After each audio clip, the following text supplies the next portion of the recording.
My name is Major Lily Kemp. I am 33 years old. I hold a Yankee White security clearance, meaning I am trusted to protect the darkest, most critical secrets of this nation. Yet, for all my training and authority, I found myself unable to protect my own heart from my father. It happened late that afternoon at the Quantico security checkpoint. My father, a retired master sergeant, laughed in the face of the young military police officer on duty. He pointed a grease-stained finger at me while I sat in the driver's seat wearing my dress blues, the most formal and sacred uniform of the Marine Corps.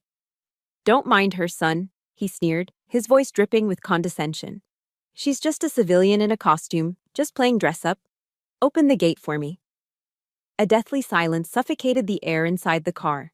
He honestly thought his tattered, expired retiree ID card was the ultimate authority. He believed his past glory outweighed my present reality. He had no idea that his arrogance had just triggered a security protocol that was about to tear his fragile ego apart forever. When the red sirens began to wail and the scanner screen flashed the words, "Yankee White, Priority 1," the arrogant smirk on my father's lips vanished instantly. That was the moment the most brutal truth of his life began to unfold. If you have ever been underestimated by your own parents, if your achievements have been dismissed simply because you didn't follow the path they dictated, type "understood" in the comments and subscribe. This story is your vindication. The humiliation at the gate didn't happen in a vacuum. It started 2 days earlier, in the sticky, syrup-scented booth of a Waffle House off I-95. I had stood before the full-length mirror in my hallway for 20 minutes that evening. I meticulously adjusted the Mameluke sword at my hip, ensuring the intricate hilt was perfectly aligned. I brushed a microscopic speck of lint from the midnight blue fabric of my dress blues. The high collar was stiff against my neck, forcing my chin up, forcing a posture of dignity. The gold oak leaves on my shoulders, the insignia of a major, caught the light. Today was my father's 60th birthday. I wanted him to see me. Really see me. Not as Lily, the little girl who scraped her knees, but as Major Kemp, a woman who commanded respect in the halls of the Pentagon. I had made reservations at a high-end steakhouse in D.C., a place with white tablecloths and hushed tones, somewhere worthy of a milestone celebration. But an hour before dinner, my phone buzzed. A text from Frank. "Cancel the fancy place. Too stiff. Meet me at the Waffle House on Route 1. That's where the real food is." I had sighed, the sound loud in my empty apartment. I drove my government-issued black SUV to the diner, the tires crunching over gravel and trash in the parking lot. Stepping inside, I felt like an alien. The diner was a cacophony of clattering silverware, sizzling grease, and loud conversations. The air was thick with the smell of bacon fat and cheap coffee. I walked to a booth in the back, my polished shoes clicking sharply on the linoleum. Heads turned. Truckers in flannel and construction workers in neon vests stared. A Marine in dress blues is a site usually reserved for balls or funerals, not for ordering hash browns at 7 p.m. I sat down, keeping my back straight, my hands folded on the sticky table, waiting. Frank arrived 20 minutes late. He didn't apologize. He pushed open the glass door, bringing a gust of humid Virginia air with him. He was wearing an old, faded red t-shirt with the USMC Bulldog print cracking across the chest. His jeans were stained with motor oil, and as he slid into the booth opposite me, I saw the grime embedded deep under his fingernails. He didn't look me in the eye. He didn't say, "Happy to see you," or "You look sharp." He grabbed a laminated menu, squinted at it, and then finally glanced at my chest. "That coat is too tight, Lily," he said, his voice loud enough for the next table to hear. "You look like one of those B-movie actors. You know, the ones who play soldiers but hold the gun wrong." He chuckled dryly, a sound that grated against my nerves. "Hey!" he shouted at a passing waitress, not even checking to see if she was ours. "Get me an all-star special. Scramble the eggs hard, and keep the coffee coming." He didn't ask me what I wanted. He didn't ask how my drive was. He just assumed his presence was the gift. A young waitress approached our table a moment later with the coffee pot. She looked tired, maybe a college student working a double shift. As she poured, her eyes widened when she saw my shoulder boards. She stopped, the pot hovering in midair. "Oh, wow," she breathed, a genuine smile breaking through her exhaustion. "Ma'am, are you a major?" "My brother is in boot camp right now." She stood a little straighter. "Thank you for your service, ma'am. We actually have a policy here. Officers get a discount on the—" Slam. Frank's hand hit the formica table with the force of a hammer. The silverware jumped. The coffee in my cup sloshed over the rim. "Don't bother, sweetheart," Frank barked, cutting her off. His voice was a weapon, sharp and jagged. The waitress flinched, pulling the coffee pot back as if she'd been burned. "Sir?" Frank pointed a fork at me, waving it dismissively like he was shooing away a fly. "Don't let the costume fool you. She's just a secretary in a flashy outfit. She pushes papers around a desk in the air conditioning. She's never held a real rifle in a combat zone in her life. She's civilian management." He looked at me with a smirk that didn't reach his cold eyes. "Charge her full price. She makes enough taxpayer money doing nothing." The silence that followed was absolute. The hum of the refrigerator seemed to get louder. The waitress turned bright red, her eyes darting between my gold oak leaves and my father's aggressive glare. At the booth behind us, a group of 3 older men, veterans, judging by their caps, snickered. I heard one of them mutter, "Desk jockey." My face felt like it was on fire. The heat rushed up my neck, burning under the stiff collar of my uniform. I wanted to scream. I wanted to stand up and flip the table. I wanted to tell him that just last week, I led a cyber defense operation that protected the navigation systems of the entire 7th Fleet in the Pacific. I wanted to tell him that while I didn't crawl through mud with a bayonet, my decisions kept thousands of Marines alive. But I froze. I reverted to my training. I heard the voice of General James Mattis in my head, a quote I had memorized during officer candidate school. "Be polite, be professional, but have a plan to kill everybody you meet." In this moment, the person I had to kill was the part of me that craved his approval. I had to kill the little girl who just wanted her dad to be proud. I slowly moved my hands under the table. I clenched my fists so hard that my manicured nails dug into my palms, breaking the skin. The pain was grounding. It was a tether to reality. I looked up at the mortified waitress. I didn't look at Frank. I forced the corners of my mouth up into a polite, frozen smile. "Just black coffee for me, please," I said. My voice was steady, eerie in its calmness. "Thank you." The waitress hurried away, clearly eager to escape the blast radius of our table. Frank snorted, satisfied. He dug into his eggs and bacon the moment they arrived, chewing with his mouth open, grease shining on his chin. He ate with the gusto of a man who believed he had just won a battle. He thought he had put me in my place. He thought he had reminded everyone within earshot of the natural order. He was the warrior. I was the pretender. He didn't know it yet. But as I watched him wipe egg yolk from his lip with the back of his dirty hand, something inside me shifted. The bridge between us cracked. He thought this was just banter. He didn't realize that he had just fired the first shot in a war he was destined to lose. Rain lashed against the windshield of my SUV as I drove home from the Waffle House, the rhythmic thumping of the wipers matching the dull ache in my chest.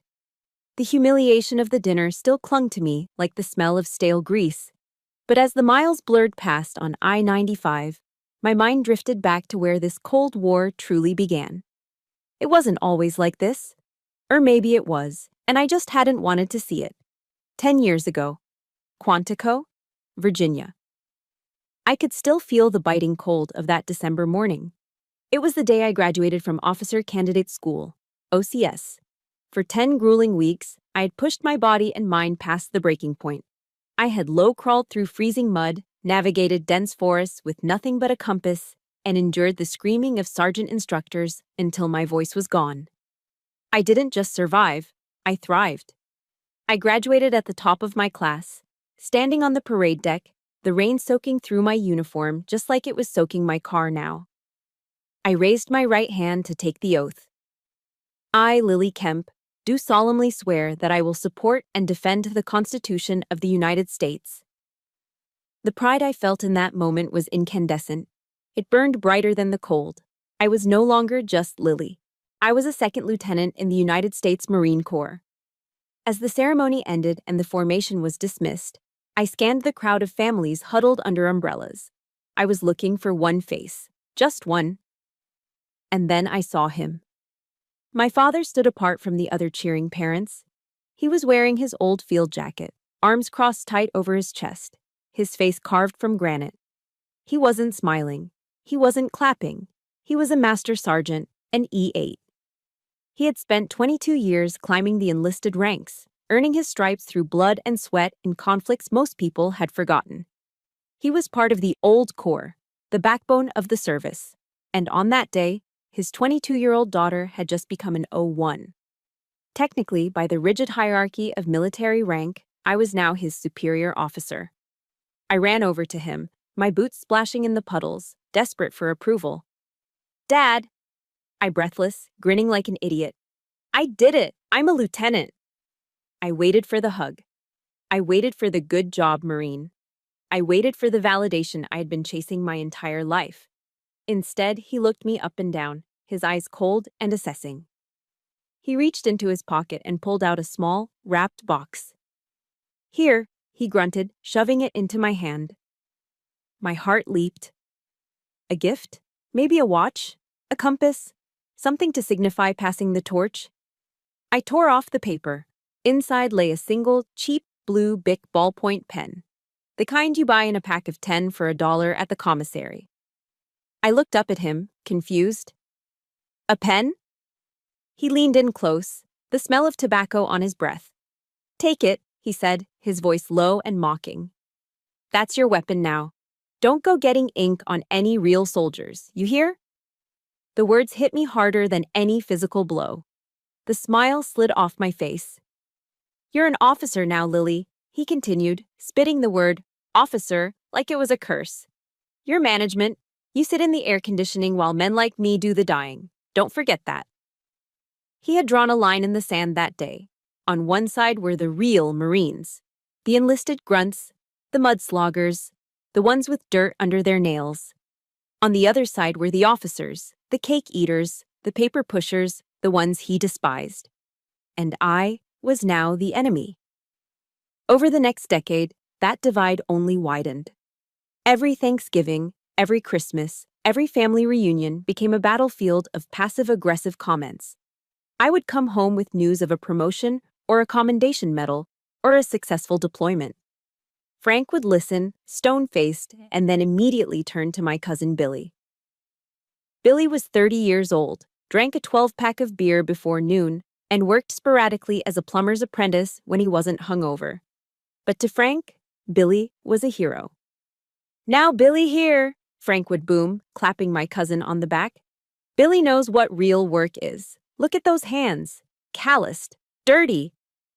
That's a man who builds America, unlike some people who just push buttons in a climate-controlled office." Billy would grin, showing yellow teeth, and toast with his beer can. "Hell yeah, Uncle Frank. Real work." I tried to buy Frank's affection. When his old truck broke down, I bought him a new transmission. He told the neighbors he fixed it himself. When I offered to pay off his mortgage, he threw the check back in my face, accusing me of trying to buy him off with my easy money. He couldn't stand that I had succeeded in a world he felt he owned, but in a way he couldn't respect. He was jealous. It was an ugly, bitter truth, but there it was. He was jealous that his little girl outranked him. I pulled my car into the garage of my apartment complex in Arlington. The silence of my empty apartment greeted me. No husband, no kids, just the quiet hum of the HVAC system. I walked into my home office and switched on the lamp. The light fell on the framed document hanging above my desk. It was my Yankee white clearance certificate, stamped with the highest seals of the Department of Defense. To the world, this paper meant I was one of the most trusted individuals in the nation. It was a golden ticket that allowed me to walk into the Oval Office. It was proof of impeccable character, unwavering loyalty, and supreme competence. To my father, it was just another piece of paper for a desk jockey. I sank into my leather chair, feeling the exhaustion deep in my bones. I opened the drawer and pulled out my old Bible, the one my mother had given me before she passed. It fell open to a page I'd bookmarked long ago. Matthew 13:57. A prophet is not without honor except in his own town and in his own home. I traced the words with my finger. Why was it that strangers, like the waitress tonight or the colonel at work, could see my worth? Could respect the uniform and the sacrifice it represented? Why did complete strangers thank me for my service, while my own father looked at me with nothing but disdain? It's a lonely feeling, realizing that the people who are supposed to be your biggest cheerleaders are actually rooting for you to fail, just so they can feel better about themselves. If you've ever felt like the black sheep simply because you chose a different path to success, or if you know the pain of a parent's jealousy, hit that like button right now. And in the comments, just write, "I am enough." Because you are. And I need to remind myself of that tonight too. I closed the Bible and looked back at the Yankee white certificate. The glass reflected my face, tired but set with a hard determination. Let him think I'm just a paper pusher.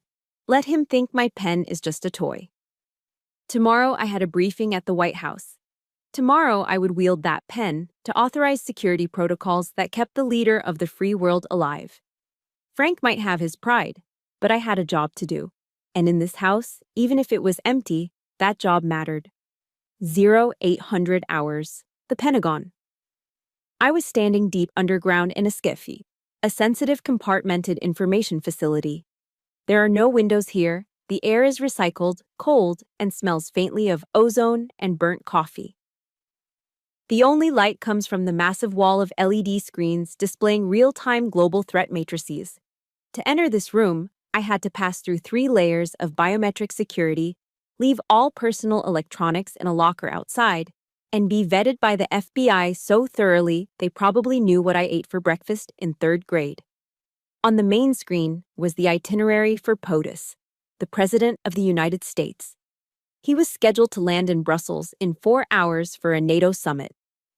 "Major Kemp," a voice cut through the hum of the servers. I turned. It was Captain Evans, my lead intel analyst. "Ma'am, we're picking up chatter on a dark web frequency, possible protest gathering near the motorcade route. Threat level low, but increasing." I didn't hesitate. Cross-reference with local assets.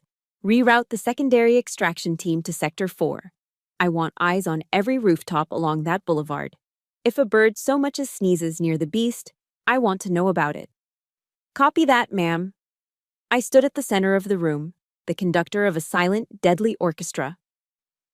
20 intelligence officers, the best of the best, were typing furiously at their stations, waiting for my commands.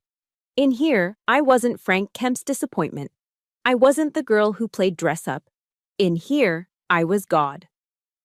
Or as close to it as the government allowed. A moment later, the heavy steel door hissed open. An Air Force colonel walked in, a bird colonel, 06, 2 ranks above me. He was flanked by 2 aides. He scanned the room, saw me, and walked straight over. "Major," he said, extending a hand, "we need your sign-off on the no-fly zone adjustments for the arrival. The Secret Service is pushing back on the radius." I took the file he offered. I scanned the coordinates quickly, my brain processing the logistics of airspace, fuel loads, and response times in seconds. "Tell the Secret Service that if they shrink the radius, they lose AWACS coverage," I said, looking the colonel in the eye. "I won't authorize a blind spot. Keep it at 20 miles.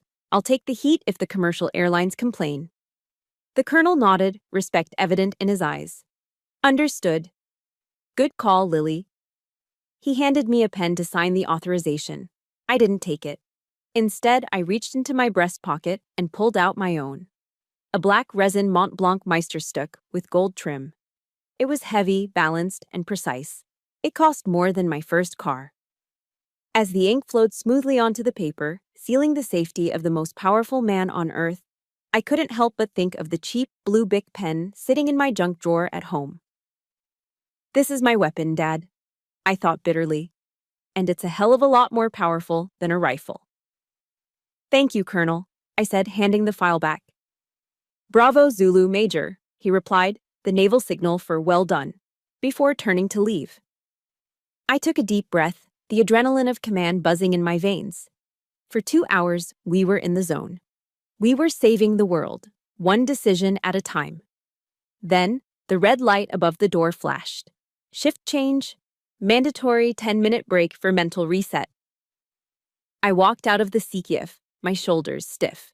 I retrieved my personal phone from the secure locker in the hallway. It was vibrating. I looked at the screen. Dad. A knot of dread tightened in my stomach, instantly killing the high of my command. I hesitated, then answered. Major Kemp, I said, force of habit. Cut the crap, Lily.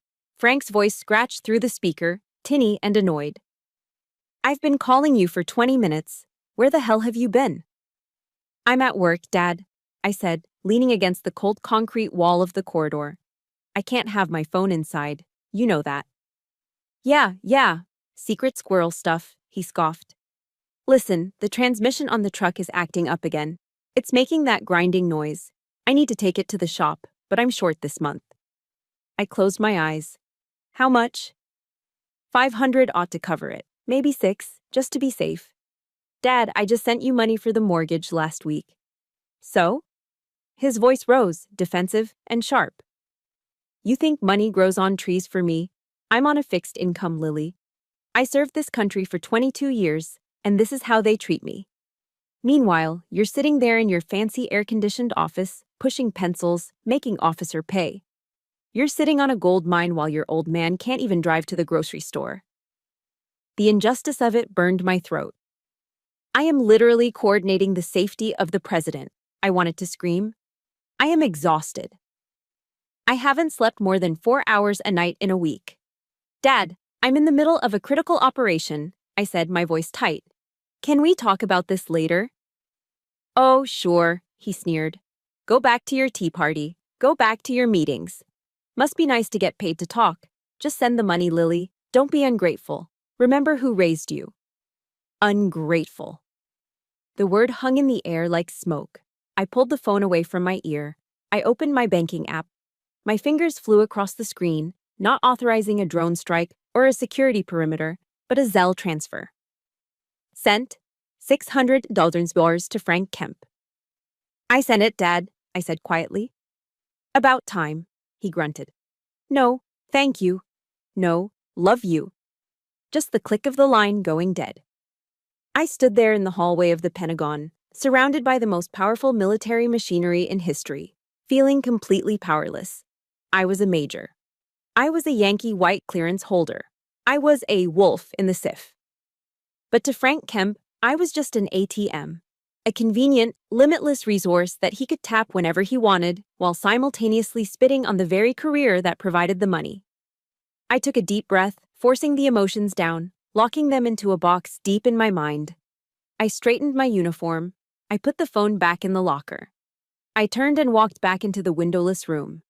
The heavy steel door hissed shut behind me, sealing me back into the world where I mattered.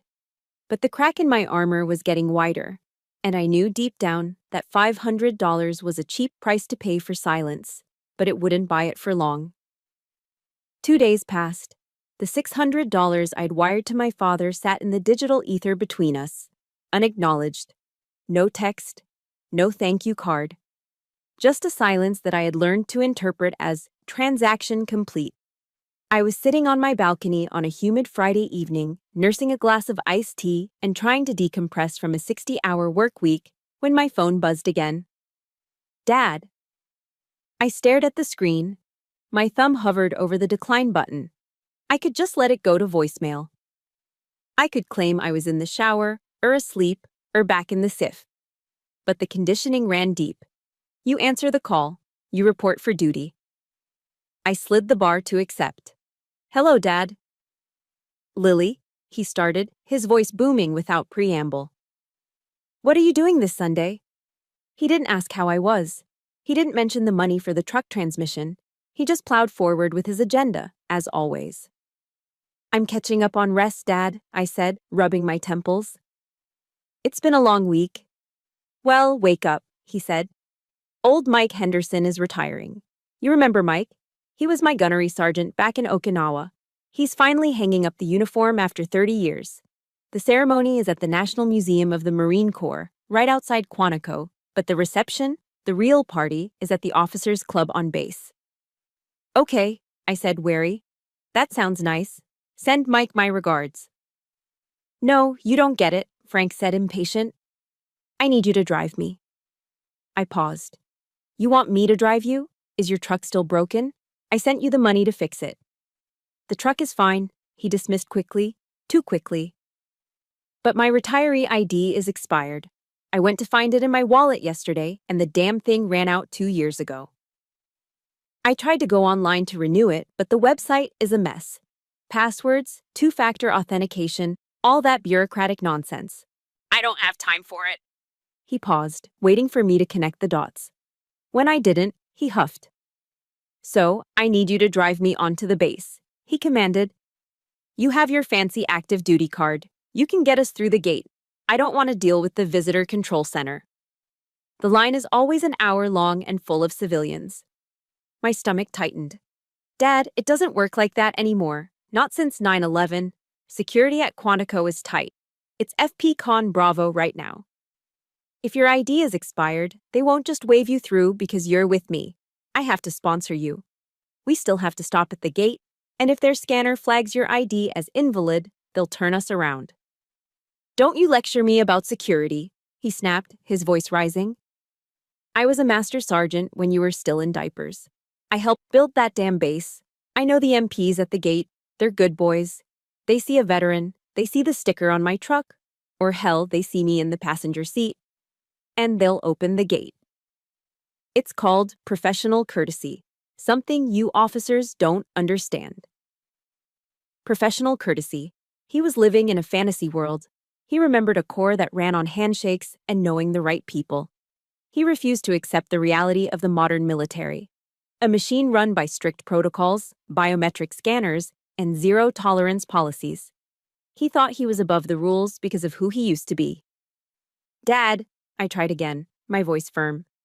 I'm telling you, if we roll up to the gate and you hand them an expired ID, it's going to be a problem. I can't just talk us in. I could lose my clearance if I try to bypass protocol. Oh, for God's sake, Lily, he shouted. Stop being such a coward. You're always so scared of the rules.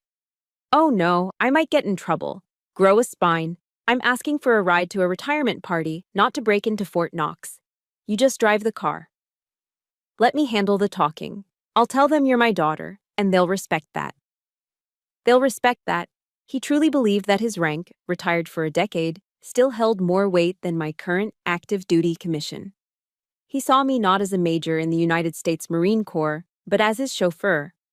A useful idiot with a valid ID card to facilitate his entry into the club. I was about to refuse. I was about to tell him to take an Uber to the visitor center and wait in line like everyone else. But then, a thought stopped me. He wouldn't listen to me. He never listened to me. I could explain force protection conditions until I was blue in the face, and he would just call me a paper pusher. The only way he would learn, the only way, was to see it for himself. He needed to hit the wall of reality. And if he crashed, well, maybe he needed the impact to wake him up. Fine, I said, my voice dropping to a cool, flat tone. I'll take you. Good, he grunted, satisfied that he had bullied me into submission. Pick me up at 0800, don't be late. Mike's speech starts at 0900 and I want to get a drink beforehand. I'll pick you up, I agreed. But Dad? When we get to the gate, you have to follow my lead. If the MP gives an order, you follow it. He laughed, a short barking sound. You follow my lead, Lily. I know how to handle sentries. Just keep your eyes on the road and let the men handle the business. See you Sunday, Dad. I hung up the phone and set it gently on the patio table. I picked up my iced tea, the condensation cold against my fingers. I looked out at the DC skyline in the distance. I thought about my ID card in my wallet, the common access card with the gold chip that identified me as a field-grade officer. I thought about the Yankee White designation in the DoD database. He wanted to go to Quantico. He wanted to show off to his old buddies. He wanted to play the big shot master sergeant one last time. Okay, Dad, I whispered to the empty air. You want to go to the base? I'll take you to the base. but you might not like what you find there. I took a sip of tea. It tasted bitter, but refreshing. Sunday was going to be a very interesting day. 0800 hours. Sunday morning. My black SUV idled in the driveway of my father's small clapboard house. The Virginia humidity was already rising, sticking my shirt to the leather seat. I watched the front door, my fingers tapping a nervous rhythm on the steering wheel. The door swung open, and Frank Kemp emerged. He was wearing a polo shirt tucked into khaki pants that had seen better days, and a VFW, Veterans of Foreign Wars, cap pulled low over his eyes. He didn't lock the door behind him. He just marched toward my car, looking like a general inspecting the troops. He yanked the passenger door open and hauled himself up into the seat with a grunt. The smell of Old Spice and stale tobacco instantly filled the cabin, overpowering my air freshener. "Morning, Dad," I said, trying to keep my tone neutral. He didn't answer. He just looked around the interior of the car, his lip curling in a sneer. "Jesus, Lily, what is all this junk? Touchscreens, cameras, sensors.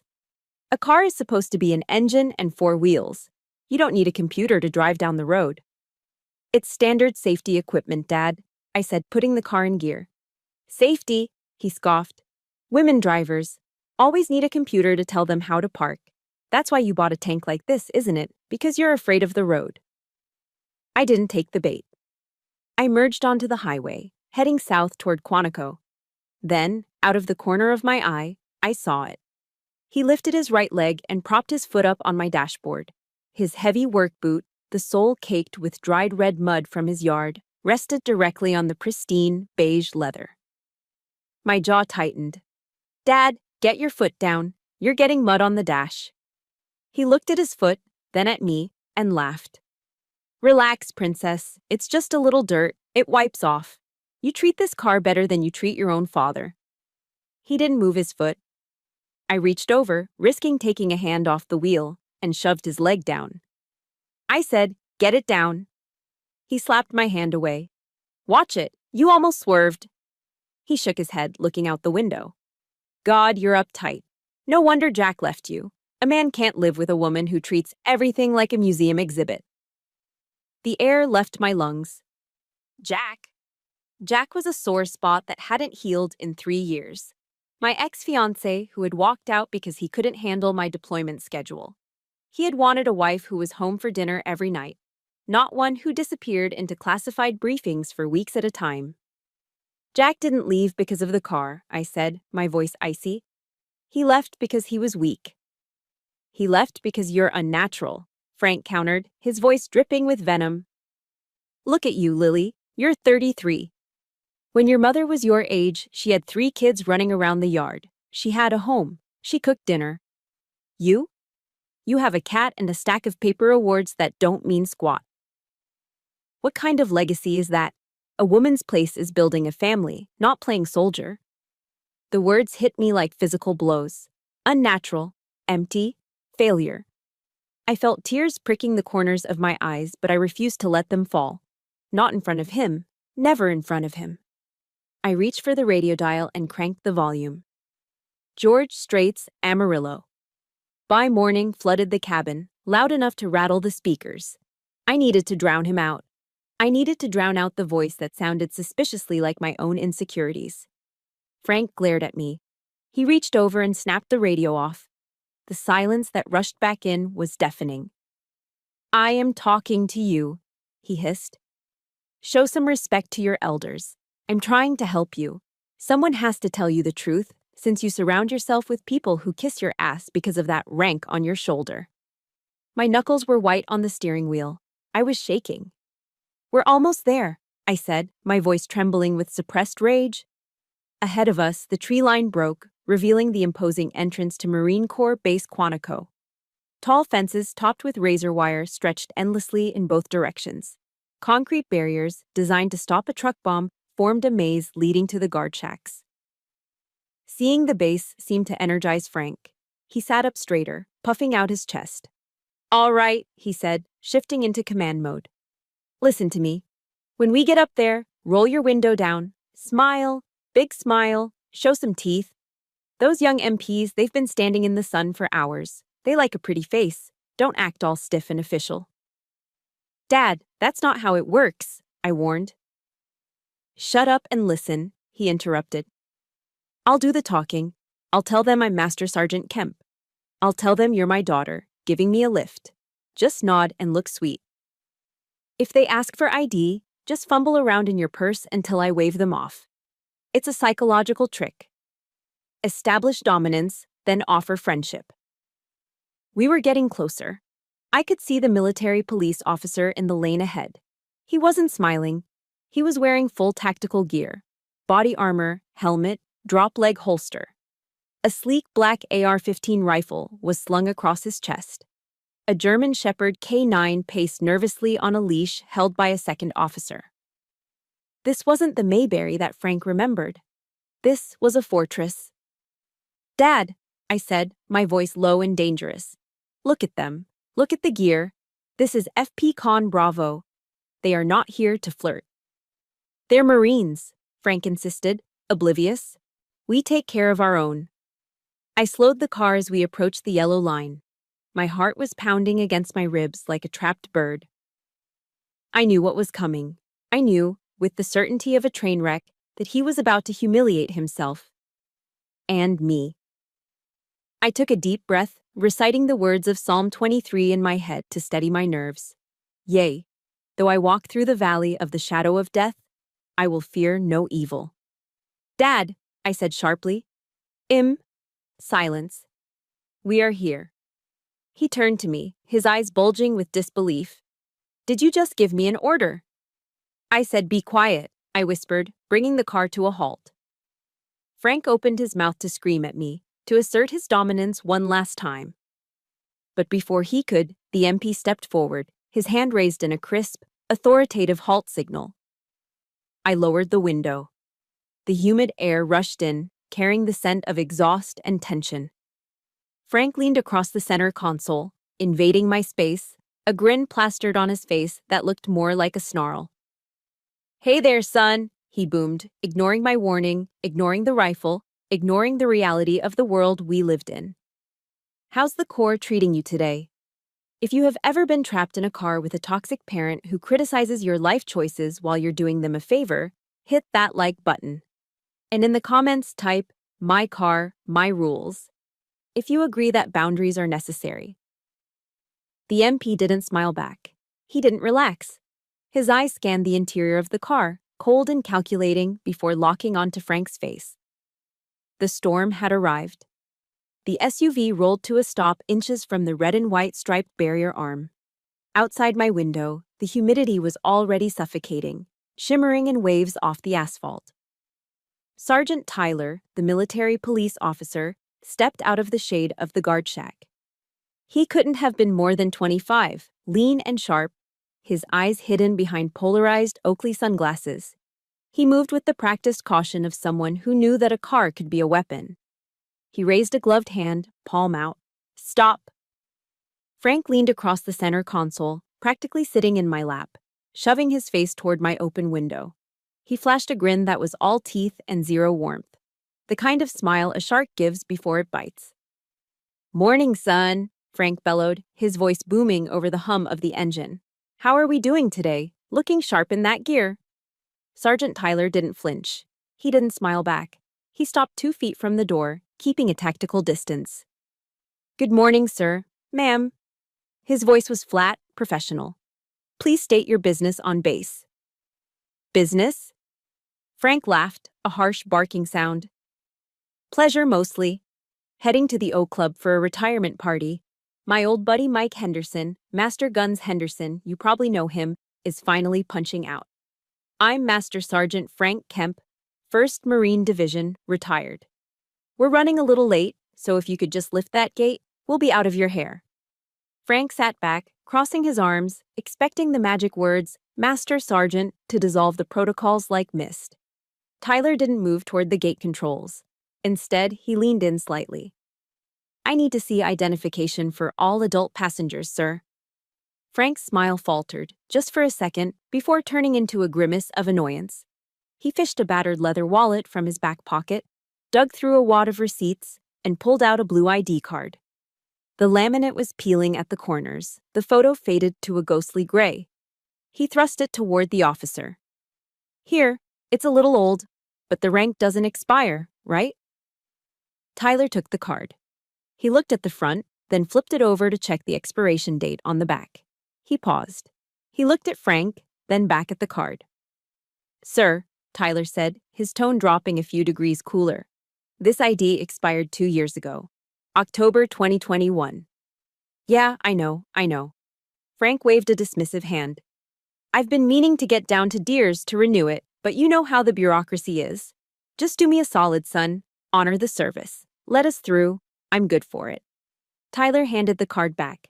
I can't do that, sir. Base access requires valid, unexpired identification. Without a valid ID, you are unauthorized to enter. The air in the car instantly grew heavy. Frank's face turned a mottled shade of red, starting at his neck and creeping up to his ears. This was the moment he had dreaded. Not the rejection itself, but the rejection in front of me. Now listen here, Frank growled, his voice losing its fake friendliness. I served 22 years in this corps. I earned the right to walk on this ground. You're not going to turn me away over a piece of plastic. Those are the regulations, sir, Tyler said unbothered. If you don't have another form of valid DoD identification, you'll need to turn around. There's a U-turn lane right there. You can go to the Visitor Control Center and apply for a day pass. I am not going to the damn Visitor Center, Frank shouted, spit flying onto my dashboard. Do you know who I am? I was bleeding for this country while you were still swimming in your daddy's. He stopped himself, taking a ragged breath, then jabbed a finger aggressively toward me. Look, Frank snapped. The girl, she's with me, she's my daughter, she's got a valid card, she's vouching for me. Tyler looked at me. I sat frozen, my hands gripping the steering wheel, my face a mask of neutrality. I hadn't said a word yet. Ma'am? Tyler asked. Do you have your CAC? Before I could answer, Frank answered for me. She's just a civilian, Frank lied. She's just driving the car. She doesn't know the protocols. I'm the sponsor here. I'm telling you to open the gate. It was a lie so blatant, so desperate, it made my stomach churn. He would rather strip me of my rank, reduce me to a civilian driver, than admit he needed my help. He was trying to use my valid access while simultaneously denying my authority. Tyler's posture changed instantly. The boredom vanished. Sir, lower your voice, Tyler ordered. He took a step back, his right hand dropping instinctively to his waist. It didn't draw the weapon, but it rested on the grip of his Sig Sauer P320. The retention hood clicked. The sound was small, but in the silence of the standoff, it sounded like a gunshot. You are disrupting traffic and creating a disturbance, Tyler said, his voice loud and commanding now. You have been denied access. Turn the vehicle around immediately. Frank looked at the officer's hand on the gun. For a split second, fear flashed in his eyes, but his pride crushed it. He was a master sergeant. He didn't take orders from a kid. Don't you threaten me, Frank roared. He reached for the door handle. I'm going to teach you some respect, you little... Dad, stop, I screamed. Sir, remain in the vehicle, Tyler shouted, drawing his weapon halfway out of the holster. Step out of the vehicle, now. The situation had spiraled. In seconds, we had gone from a routine check to a potential hostile incident. The K9 unit behind Tyler stepped forward, the German Shepherd barking ferociously, straining against the leash. Other MPs were running out of the shack, hands on their weapons. Frank froze, his hand on the latch. He stared at the gun. He stared at the dog. The reality of the modern world crashed into his delusion. This wasn't the old Corps. This wasn't a handshake deal. He was seconds away from being dragged out of the car, face down on the pavement, in handcuffs. He looked at me, his eyes wide with panic and confusion. He had lost control. Completely. I couldn't let him get arrested. Not like this. Not on Mike's retirement day. I unclenched my hands from the wheel. The trembling stopped. A cold, icy calm washed over me, the same calm I felt in the SIF when the threat level spiked to red. Stay in the car, Frank, I said. My voice wasn't loud, but it was steel. I turned to the window. I looked directly at Sergeant Tyler, ignoring the gun, ignoring the shouting. I needed to end this, now. Frank, sit down. My voice cracked through the chaotic air inside the SUV like a whip. It wasn't the voice of a daughter pleading with her father. It was the voice of a major who had commanded operations rooms during national crises. It was guttural, authoritative, and terrifyingly loud. Frank froze. His hand was halfway to the door handle, his mouth open to shout another insult at the MP. He blinked, stunned into silence by the sudden ferocity coming from the driver's seat. He looked at me, and for the first time in my life, I saw genuine shock in his eyes. I didn't look at him. My eyes were locked on Sergeant Tyler, whose hand was now firmly gripping the butt of his pistol. I hit the button to lower my window completely. The glass slid down with a smooth hum. "Sergeant," I said. My tone was icy calm, a sharp contrast to the shouting match that had just occurred. "Eyes on me." Sergeant Tyler hesitated. His training told him to focus on the threat, the angry old man trying to exit the vehicle. But the authority in my voice pulled his attention. He looked past Frank, meeting my gaze. I didn't offer an explanation. I didn't apologize for my father's behavior. I didn't beg. Instead, I reached into the center console and pulled out my wallet. I flipped it open and slid out my CAC, my common access card. It wasn't the standard white card that every service member carried. This one had a distinct gold chip embedded in the front and a specific barcode on the back that only a handful of people in the DoD possessed. I held it out the window, pinching it between two fingers like a blade. "Run it," I commanded. Tyler looked at the card, then back at Frank, then back at me. He was still pumped full of adrenaline, his chest heaving.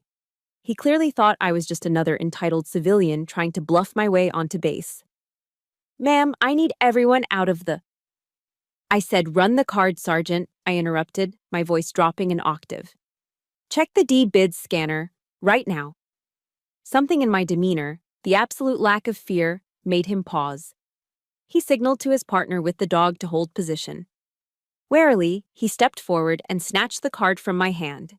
He looked at it skeptically.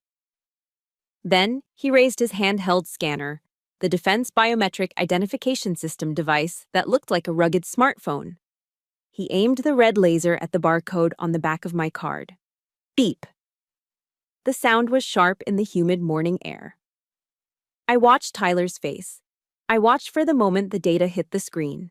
Usually the scanner gives a short, cheerful chirp and flashes green for access granted, or a dull buzz and red for denied. This time, the machine did neither. It let out a long, piercing, high-pitched tone that I knew very well. Breep! The LED light on top of the scanner didn't flash green. It strobed rapidly between red and blue. Tyler frowned, thinking the machine had malfunctioned. He looked down at the screen, and then his jaw dropped. I knew exactly what he was seeing. In bold capital letters, scrolling across the backlit display, Major Lily Kemp, USMC, Active Duty Security Clearance, Yankee White, Category I Access Level Priority 1, Presidential Support Duty. Yankee White isn't just a clearance, it's the Holy Grail. It means I've been vetted by the FBI and the Secret Service to stand within arm's reach of the President of the United States. It means I carry secrets that could topple governments. It means that on any military installation in the world, I am not just an officer, I am a VIP. Sergeant Tyler stared at the screen for a full 3 seconds, his brain trying to reconcile the angry man in the passenger seat with the ghostly high-level clearance holder in the driver's seat. He swallowed hard. The color drained from his face, leaving him pale beneath his tan. He looked up at me. The suspicion was gone. The aggression was gone, replaced by pure, unadulterated terror. He snapped to attention so fast his heels clicked together with an audible crack on the pavement. His hand flew from his weapon to his brow in a perfect, rigid salute. "Ma'am!" he shouted, his voice cracking. "My apologies, Major Kemp. I wasn't aware." He fumbled to hand the card back to me with both hands, treating it like a sacred relic. "We have a Priority 1 entry," Tyler yelled to the other guards in the shack. "Open the lane. Open the VIP lane. Now, now, now. The sudden shift was jarring. The K9 handler yanked his dog back. The other MPs, who had been ready to swarm the car, lowered their rifles and scrambled to hit the buttons in the guard shack. The heavy steel barrier arm shot up instantly. A yellow light began to flash above the gate, and a siren gave a short whoop whoop to clear the traffic ahead. "Please proceed, Major," Tyler shouted over the noise, still holding his salute. "Drive safely, ma'am." I took the card back, sliding it coolly into my wallet. I nodded at him, a single curt nod of dismissal. "Carry on, Sergeant," I said. I hit the button to roll the window up. The silence that returned to the car was heavier than before. It wasn't the silence of tension anymore. It was the vacuum of shock. I put the SUV into drive and pressed the accelerator. The car surged forward, gliding past the stunned MPs, past the concrete barriers, and onto the smooth pavement of the base. I didn't look at Frank immediately. I kept my eyes on the road, merging into the VIP lane that bypassed the winding traffic. But out of my peripheral vision, I could see him.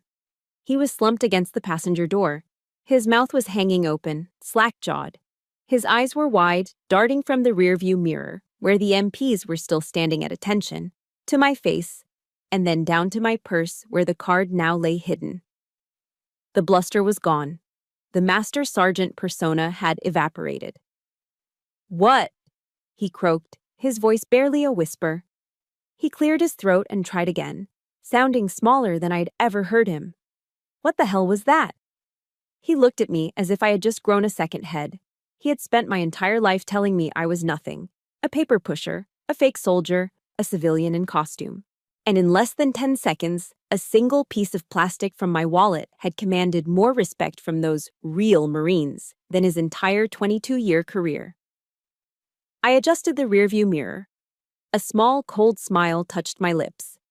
"That, Dad," I said softly, "is what a real officer looks like." I drove on, leaving his shattered ego in the dust behind us. The silence inside the SUV was absolute. It wasn't the angry, simmering silence of the drive up here. This was different. It was the heavy, suffocating silence of a paradigm shift. The kind of quiet that follows an explosion when the dust is still settling and you're checking to see if you still have all your limbs. We glided down the main avenue of Marine Corps Base Quantico. The VIP lane was smooth, devoid of the potholes and traffic that clogged the civilian access roads. Outside the tinted windows, the base hummed with activity. We passed a platoon of young recruits marching in formation, their boots striking the pavement in perfect unison. As my car approached, the corporal leading them barked a command. "Eyes! Right!" The entire platoon turned their heads toward my vehicle. The corporal snapped a salute. They weren't saluting me personally, they couldn't see through the tint. They were saluting the blue officer's decal on my windshield and the red plates on my bumper. They were saluting the authority I represented. Frank saw it. He flinched, his hand gripping the passenger door handle so tight his knuckles turned white. For decades, he had been the one barking orders. He had been the one demanding respect. Now, he was a passenger in a world that recognized me as royalty and him as baggage. He shifted in his seat, the leather creaking loudly. He cleared his throat, but no sound came out. He tried again. "Lily?" His voice was unrecognizable. It was hoarse, stripped of all its bluster and bravado. It sounded small, scared.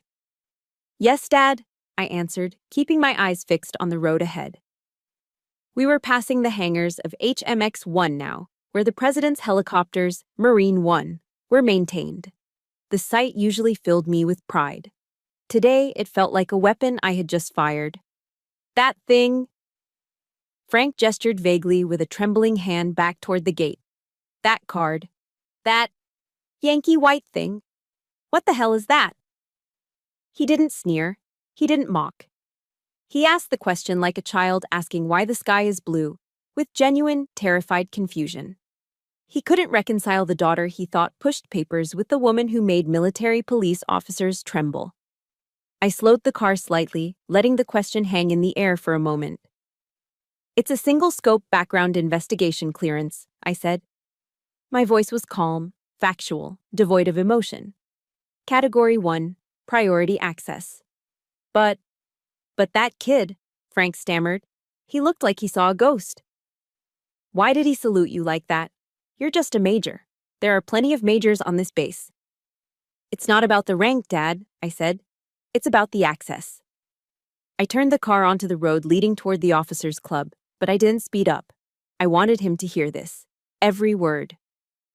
Yankee White means that the FBI and the Department of Defense have vetted my life back to the day I was born, I explained. They interviewed my kindergarten teachers. They checked every bank account, every email, every phone call I've ever made. They vetted you, Mom, the neighbors, everyone. Frank stared at me, his mouth slightly agape. Why? He whispered. Because I don't fetch coffee, Dad, I said, finally letting a hint of steel enter my voice. I work in presidential support duty. I manage the logistical security for the executive branch. When the president travels, I am one of the people who decides which route is safe. I know the evacuation protocols for the White House. I know where the nuclear football goes if there's an attack. I glanced over at him. He looked pale, as if the blood had drained from his face to his feet. You said I was a secretary, I continued, relentless. You said I never held a real gun. You're right. I don't carry a rifle. I carry the authority to shut down this entire base with a phone call.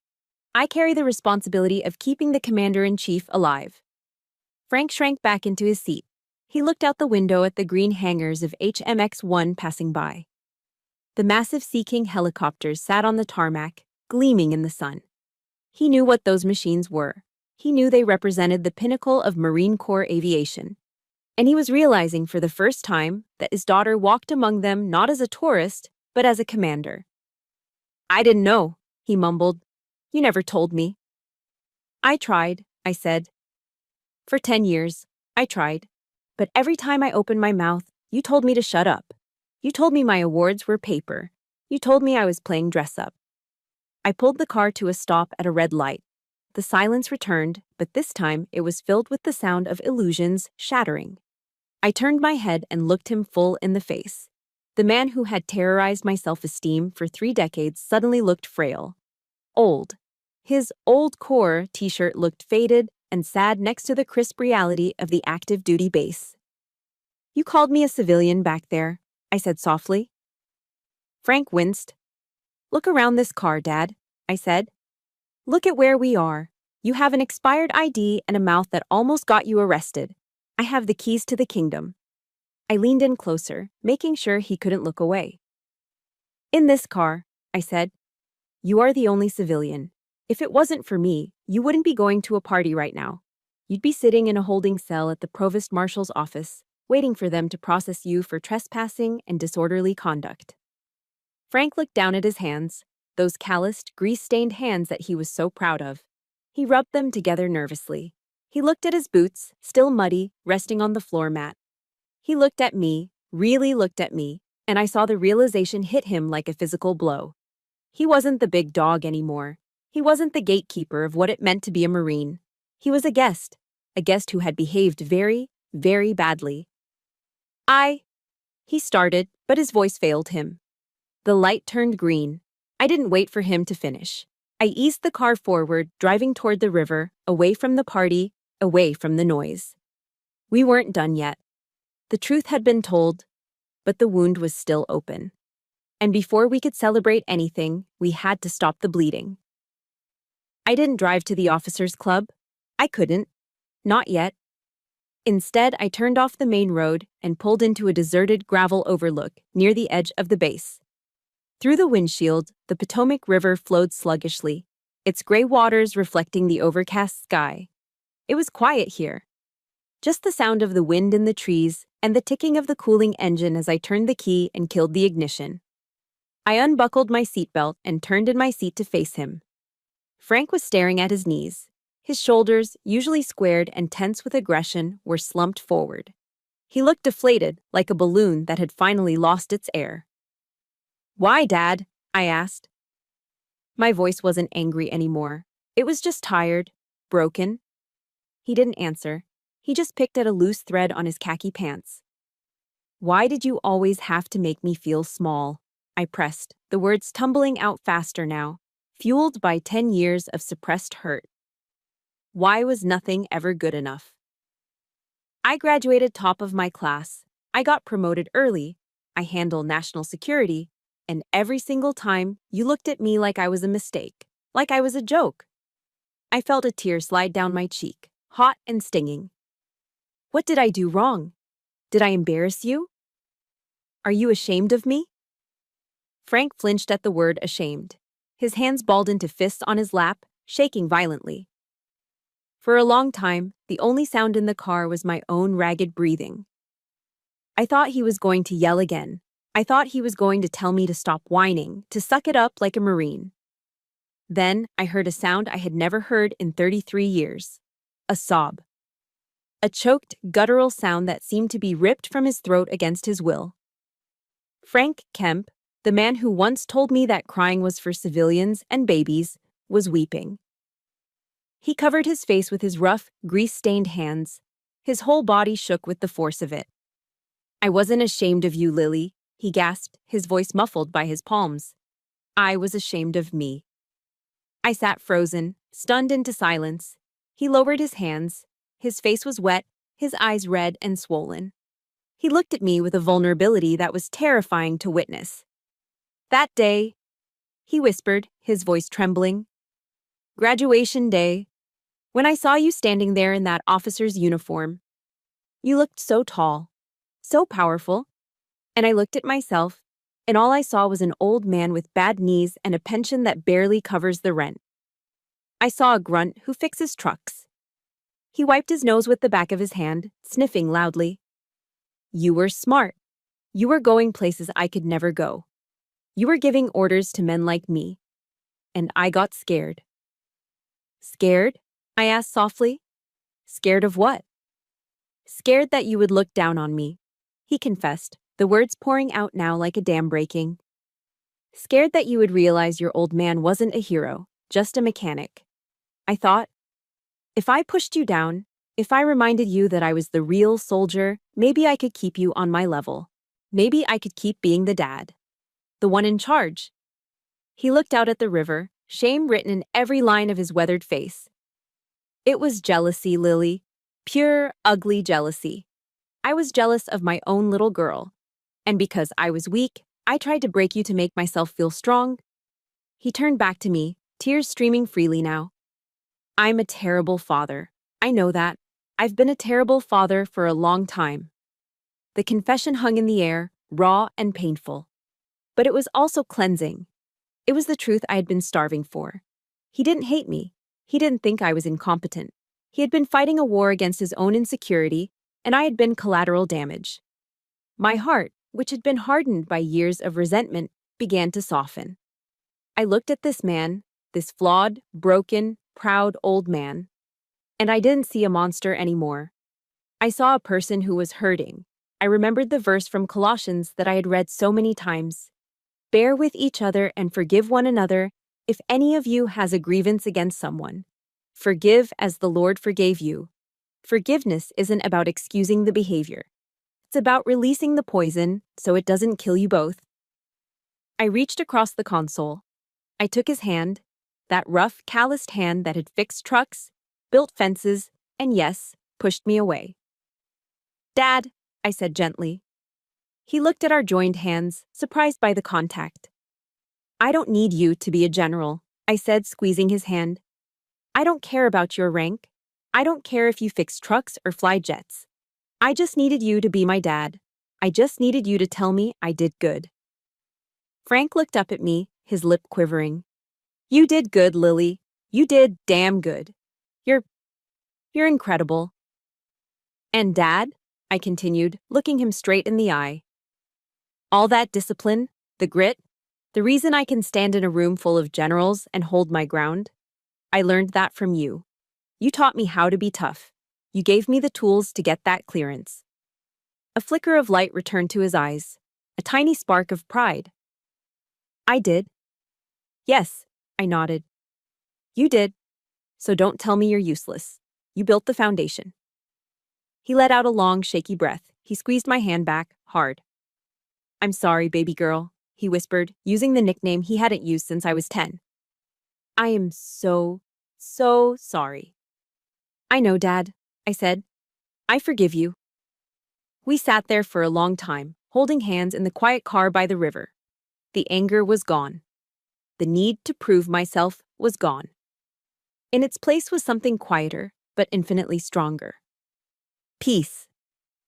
Finally, Frank sniffed and pulled a handkerchief from his pocket to wipe his face.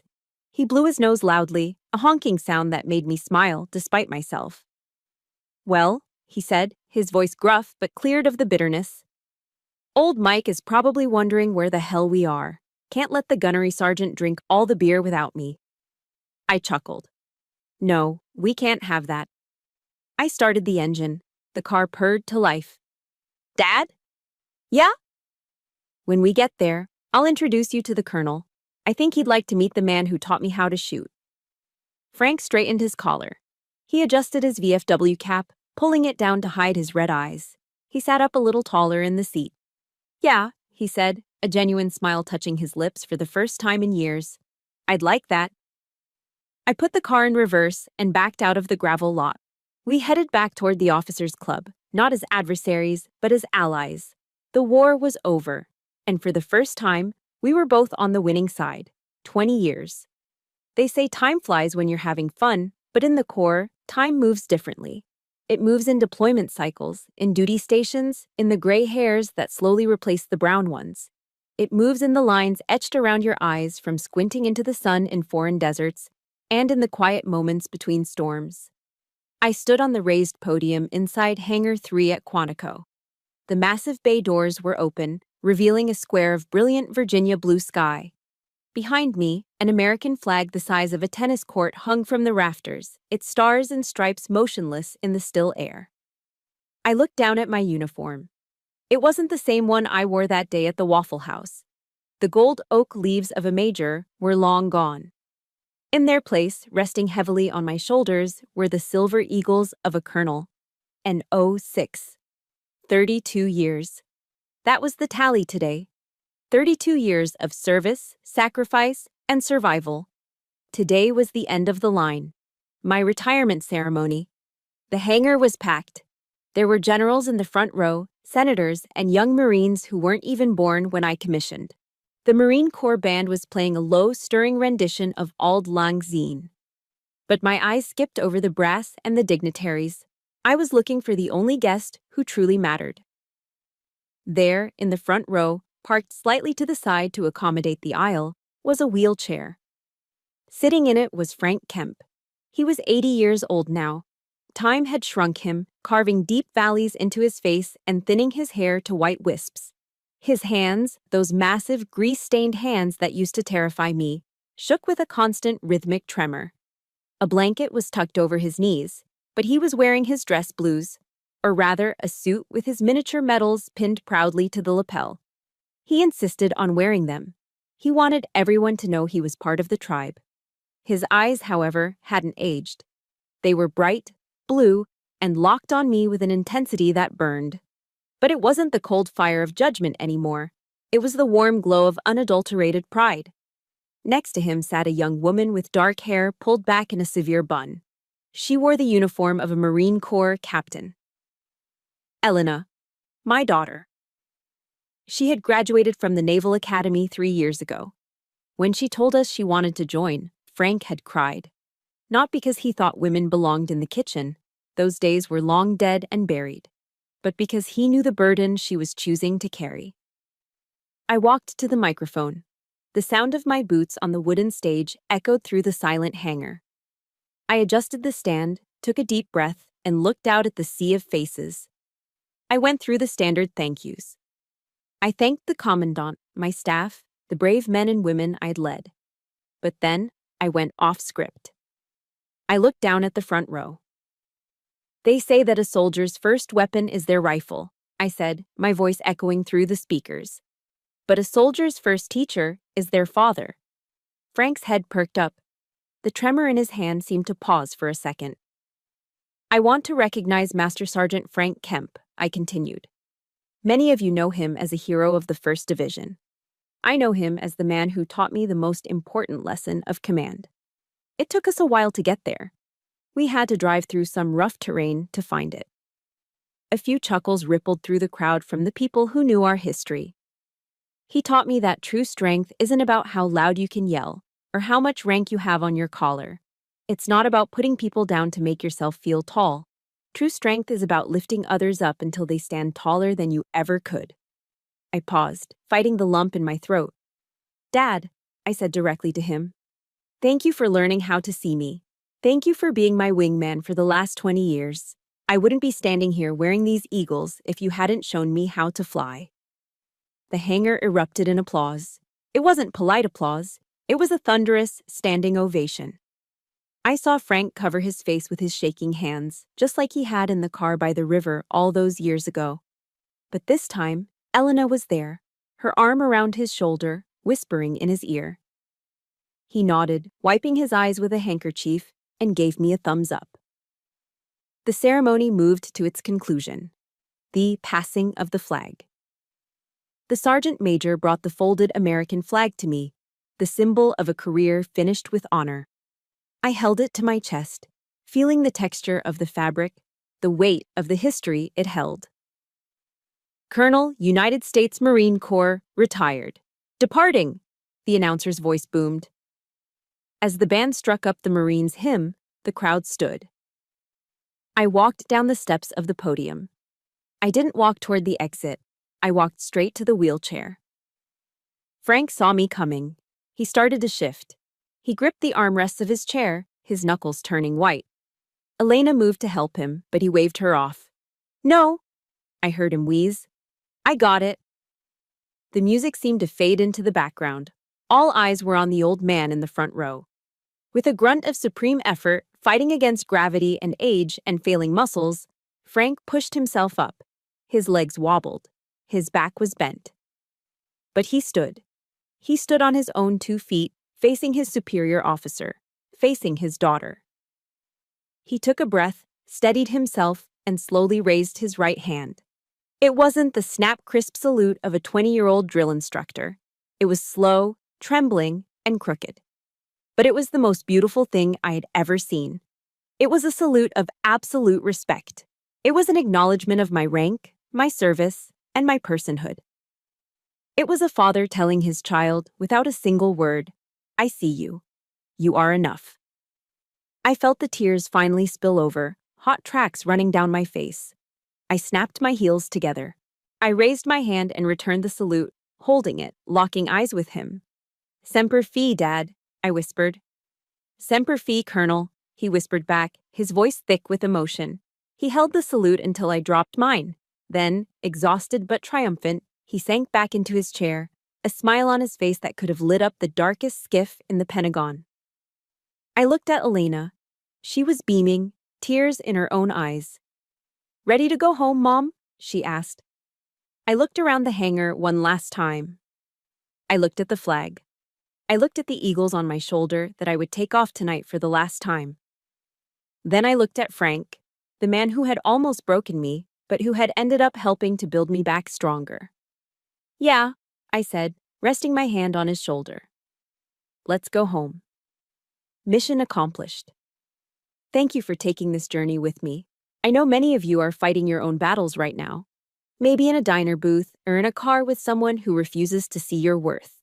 Remember, their inability to see your value does not decrease it. You define your own rank. If my story gave you strength today, please support this channel by hitting the like button and subscribing. It helps us share more stories of resilience. And if you are ready to stand tall in your own life, type "Mission accomplished" in the comments below. Dismissed.